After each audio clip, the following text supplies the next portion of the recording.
I have 4 cards.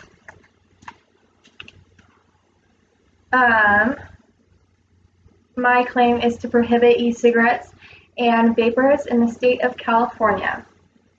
Imagine having to sit bedside at a hospital because a friend or a family member was close to dying due to the solidified vaping oils drowning their lungs. Unfortunately, this has already happened to 60 families in California and 2,700 families nationwide. E-cigarettes and vapors have become a major industry due to the idea that it's a better way to inhale nicotine without the effects of tobacco. However, most users try to ignore the fact that ENDS, electronic nicotine delivery systems, expose your body to many dangerous risks just like tobacco would. One group of people have become majorly vulnerable to these machines. In the article, Is Vaping Really That Bad? By Healthline, nicotine-free vaping can irritate the respiratory system, cause cell death, trigger inflammation, and harm blood vessels. Young people who use nicotine vapes are more likely to start smoking cigarettes as it contains heavy metals such as lead, volatile organic compounds, and cancer-causing agents. I have done extensive research on the dangers of ENDS and these addictive styles it has towards the young people. So for that, I urge that California works together to prohibit e-cigarettes and vapors in our state. In order to make such a change, I need to explain to you how these products have affected our younger generations. The industries say only for adults, but is there a bigger factor being misread? According to the document E-Cigarettes and Vapor Products by the Gage Company, a study in 2018 showed 570,000 middle schoolers and 3.05 high schoolers using e-cigarettes in the past 30 days.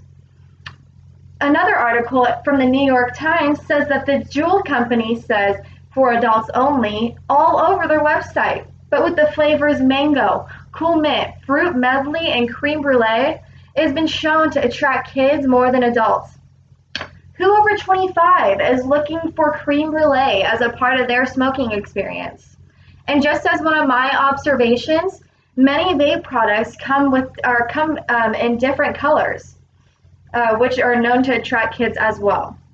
Looking at all the evidence, the companies are saying for adults, but by the looks, taste, and the name of their flavors, it's not so adult to me. Our future is looking at a short life if we keep heading in this direction, but there is a way to help us and future generations. We need to stop these addictive devices and prohibit e-cigarettes and vapors in the state of California. Like I said, over 2,700 humans, and the number is still climbing, have been in hospitals because of these products. Why should we let it keep going? By prohibiting ENDS, we will be decreasing our chance of a shorter life for us today and future generations. According to Johns Hopkins Medicine, cigarettes and e-cigarettes carry the same harmful effects, such as decreased memory, decreased appetite, increased intestinal activity, increased heart rate and blood pressure, and increased depression. Now, you might not think that these are harmful side effects, but all of these effects lead to worse disorder and diseases. And it's not just affecting users.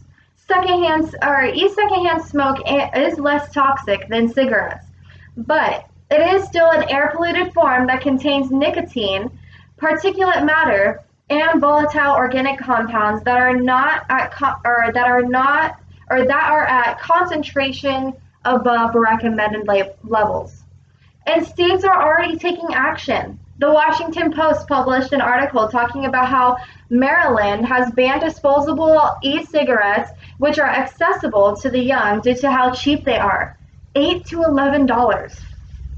The article says vapes are highly addictive and increasingly viewed as public health hazards.